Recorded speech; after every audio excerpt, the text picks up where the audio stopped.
Bonjour à tous et bienvenue dans cette nouvelle chronique taraborienne, une chronique taraborienne au cours de laquelle nous allons évoquer ceci, toujours dans la série de Call of Cthulhu chez Chaosium, le Down Dark Trail. Alors, qu'est-ce que cet ouvrage? Bon, je passe sur l'ouvrage physique, comme d'habitude, couverture cartonnée. Le dessin est franchement sympa. J'aime beaucoup ce que ça évoque. Vous voyez tout de suite qu'on est dans la thématique, dans l'ambiance western. Alors, Down Dark Trail, en fait, c'est ça que ça va nous permettre.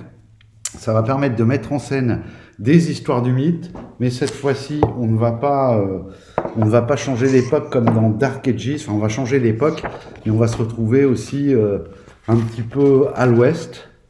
L'ouvrage à l'intérieur, c'est toujours aussi chouette. Voilà le genre d'illustration qu'il y a. Et on va regarder un petit peu comment ça se découpe. Alors, ça démarre. Vous avez un petit peu d'introduction sur les Indiens américains, le setting en général, mais c'est 2 pages vraiment pour une petite mise en bouche, pour se familiariser avec le décor. Et après, on attaque direct sur Old West Investigators, comment créer votre investigateur pour jouer à cette époque-là, parce que vous vous doutez bien qu'il y a plusieurs choses qui changent. Alors, vous avez à la table des dommages, vous avez comment déterminer les skill points, etc. Bon, ça, c'est assez classique. Vous avez quelques petites choses qui changent. Vous avez encore les tables pour les personnes d'intérêt et meaningful location. Mais bon, il y a des petits ajustements là-dessus. Pour les revenus, par contre, là, il y a de bons changements. On retrouve leur table avec les équivalences. Vous connaissez certainement cette table si vous jouez à l'appel, à Call of Cthulhu, avec les valeurs de demi. Et ensuite, il y a les occupations. Alors là, évidemment, ça change. Voilà, je vais pas toutes vous les lire. Il y a le cow-boy, l'entertainer, l'artisan, l'expresswoman, le dilettante, le journaliste, le gambler, le joueur, le hobo, le va-nu-pied, le lawman, le juge, l'homme man or woman of God. Donc c'est vraiment le bigot. Voilà, à cette époque-là, dans certains États, ça plaisantait pas. Le hors-la-loi, le mineur, le marchand, politician, le rancher, le scientist engineer, le scholar teacher, le soldier warrior. Voilà, donc les nouvelles skills.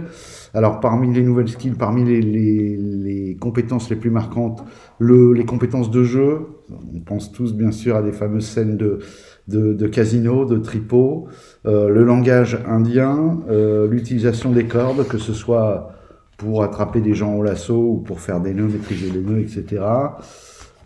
Trap, ça je pense que ça existait déjà. Petite règle également pour faire les personnages d'une façon plus rapide. Quick Fire Character Creation, une méthode pour aller beaucoup plus vite à base de table. Deuxième chapitre, on va se recentrer sur les équipements et les armes. Là encore, vu la période et vu la situation géographique, ça change un petit peu par rapport aux armes auxquelles on est habitué. Il y a tout un chapitre, voilà, les armes de l'Ouest. Donc vous avez beaucoup de Colt, bien évidemment, des carabines. Voilà, comme d'habitude, on retrouve les dommages, la portée de base, le nombre de balles qu'on peut tirer par round, le nombre de balles qu'on a dans le barillet, le malfonctionnement, parce que vu les armes de l'époque, on ne va pas parler d'enrayement, le prix et l'availability, savoir est-ce qu'on peut se les procurer facilement. Il y a beaucoup, je trouve, pour les armes. Il y a presque, en tout, c'est sur 3 pages, bon, c'est assez aéré, vous voyez, mais c'est quand même il y a ces 2 pages-là et une page avant. Donc c'est quand même conséquent. Je suis même pas sûr que dans le livre de base, on ait autant de tables sur les armes. Et puis après, vous avez tout un tas de règles optionnelles pour jouer dans l'Ouest sauvage. Alors, il vous propose d'augmenter les points de vie, parce qu'évidemment, comme beaucoup de choses se règlent occulte, avec des personnages un peu fragiles comme à l'appel de Cthulhu, vous prenez un coup de 44, il reste plus grand chose. Vous avez le fanning également. Fanning, vous savez, c'est quand on tire comme ça en actionnant la gâchette avec la main gauche. Vous avez utiliser 2 armes, dual wielding. Vous avez tiré avec la mauvaise main. Bah, pas mal de choses sur ce truc des armes à feu qui est quand même peut-être une des choses qui vraiment change beaucoup dans cet univers-là, quoi. Quand on pense cow-boy, effectivement, on pense Colt. Ce serait pas possible autrement, puisque vraiment à l'époque, déjà c'est un peu le cas maintenant, mais là à l'époque, beaucoup de gens avaient des pistolets quand même. Vous avez ensuite comment traiter l'insanity dans le vieux Ouest. Alors avec des établissements de repos, un petit encart sur la consommation d'alcool, et puis à partir du chapitre 4, c'est là que moi voilà, je suis en train de le lire en ce moment là, c'est là que le décor prend toute sa saveur. Vous avez le Ouest historique, et là vous avez toute une histoire de l'Ouest avec encore une fois des belles illus et de la belle carte. Franchement, ça donne envie. Les chemins de fer, les immigrants. C'est vrai qu'il y a eu tout un tas de vagues de migration, notamment des Chinois, des Juifs, enfin, il y a eu vraiment beaucoup de gens qui sont venus dans l'Ouest, et c'est important, je pense, d'arriver à resituer tout ça. Le but n'étant pas juste d'avoir un décor, il faut quand même qu'il y a un peu de teneur, que ça se tienne dans le décor. Donc, si vous êtes comme moi, que vous ne connaissiez pas nécessairement tout ce qui s'est passé dans l'Ouest, ce chapitre va vous plaire. Après, il développe The Land and the Legend, donc voilà, plusieurs petites.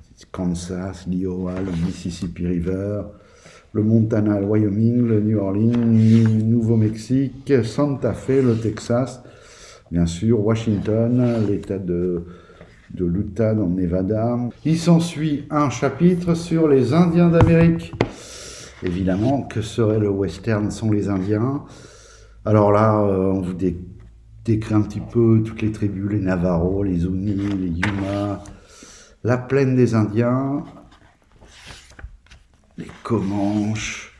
Voilà, donc ils vous les resituent un peu sur leur territoire, avec également un petit background pour chaque tribu. Et ensuite, nous avons un petit encart avec un petit chapitre. Enfin, c'est toujours dans le chapitre 4, mais une petite partie avec ce qui s'appelle les légendes de l'Ouest. Donc, quelques personnes, Clay Allison, le juge Robin, Ambrose Bierce, ça me dit quelque chose comme nom, Sitting Bull, Billy the Kid, bien sûr, Buffalo Bill, Calamity Jane. Voilà, ils aiment bien faire ça. George Armstrong Custer, Général Custer, Pat Garrett, Geronimo. Voilà, il y a toute une galerie de personnages. Ça peut être intéressant. C'est vrai que l'Appel de Cthulhu aime bien faire ça, mêler des personnages historiques avec de la fiction. Moi, je l'avais fait dans ma campagne du Cercle des Érudits. Ils avaient croisé plusieurs scientifiques, et dont Einstein, et je crois que non, pas Einstein d'ailleurs. Ou c'était peut-être Einstein jeune. Bon, bref, et je sais que ça fonctionne bien, ça permet de faire des petits clins d'œil, de déstabiliser un peu les joueurs. Vous avez ensuite des propositions de personnages que vous pourrez utiliser comme des personnages non-joueurs, là, qui ont été créés. Donc un fermier, un tenancier de bar, un docteur, un scout, un rancher, voilà, si vous avez besoin de PNJ. Et puis, on attaque le 5e chapitre, le surnaturel dans l'Ouest. Là, c'est un petit peu ce qui va être déterminant il vous donne les clés, en fait, pour utiliser les créatures du mythe. Bon, joli avatar de Nyarlathotep, un Shantak, des hommes serpents qui sont très à la mode, avatar de Hydra, et puis les livres du mythe. Voilà, et ça se développe comme ça. Et ça, j'avoue que c'est bien de l'avoir fait aussi. Ça permet d'avoir des clés pour implémenter intelligemment et pas se contenter de prendre le catalogue de monstres de l'appel de Cthulhu 1920 et de le parachuter comme ça en plein milieu de l'Ouest en changeant juste le décor. Vous savez, ça ferait un peu mauvais film de série B, quoique ça peut fonctionner selon le scénario, mais là, il vous donne les clés pour vraiment faire quelque chose qui se tient aussi bien en termes de décor, les PNJ pour peupler ce décor avec éventuellement des personnages historiques du tout venant qui est pas forcément célèbre, et puis après, comment implémenter une histoire du mythe là-dedans. Lost World of the Old West, Lost Valley. Donc là, il développe, si j'ai bien compris, une petite vallée peuplée d'anciens. Voilà, le désert, les canyons. Et enfin, chapitre 7, très intéressant encore pour ceux qui aiment créer leur scénario. Designing Old West Adventure, quelques petits conseils pour le type de campagne. Alors on commence par voir le type de campagne que vous pouvez faire. Il donne des options. Alors il parle par exemple, je vous donne une idée là qui est un peu bateau mais qui peut être pas mal, de créer une troupe d'investigateurs qui appartiendrait, qui seraient des soldats et qui appartiendraient peut-être à un détachement de nordistes ou de sudistes qui seraient ensemble, appartenant à la même garnison. Voilà. Et puis un petit Powhatan, c'est une petite ville, un petit settings, voilà, de manière à avoir quelque chose quand même d'assez complet. Hein. Ça se développe sur, je crois, une petite dizaine de pages avec des légendes, des PNJ. Là encore une fois, c'est pas du clé en main, mais vous avez, si vous voulez concevoir une aventure et sans avoir à trop par vous-même fouiller le background, tout en étant sûr de rester raccord avec ce supplément de contexte, c'est pas mal fait. Un deuxième lieu, San Rafael, là encore, voilà, les lieux marquants, les PNJ, un très joli plan, j'aime bien comment c'est fait, j'essaie de vous le montrer, voilà, joli plan, des PNJ, Sandoval Family, la famille Sandoval, des rumeurs, etc. pour créer votre scénario. Et enfin, Something from the Down There est un petit scénario. Enfin, quand je dis petit, je vais vous dire quand même. Voici cette page quand même. Oui, quand même de la page 209 à la page 221. Voilà. Petit scénario, là encore, ça peut être pas mal au début pour voir un peu ce qu'il est capable de faire dans ce genre de décor. Ça peut être intéressant de faire jouer ces scénarios. Je pense que je commencerai par là, avant de me lancer, pour pas me lancer dans le vide, entre guillemets. C'est bien de voir, je suis assez curieux de voir ce qu'ils ont. Généralement, c'est d'assez bonne facture chez Chaosium, comment ils ont réussi à bien exploiter le truc. Encore une fois, l'idée qui serait décevante, c'est de prendre ce setting et puis juste de faire du Cthulhu, mais avec un ceinturon et des colts et des Indiens autour. Ça ne présente pas grand intérêt. Il faut vraiment aller chercher ce qui, dans ce décor, va être intéressant à développer. Vous avez un deuxième scénario qui, lui, se déroule en 1870, Scanlon Daughter. Voilà. Je ne vais pas trop spoiler là-dessus. Toujours les petites notes pour comment mener le scénario. Et je pense qu'après, on arrive à la bibliographie.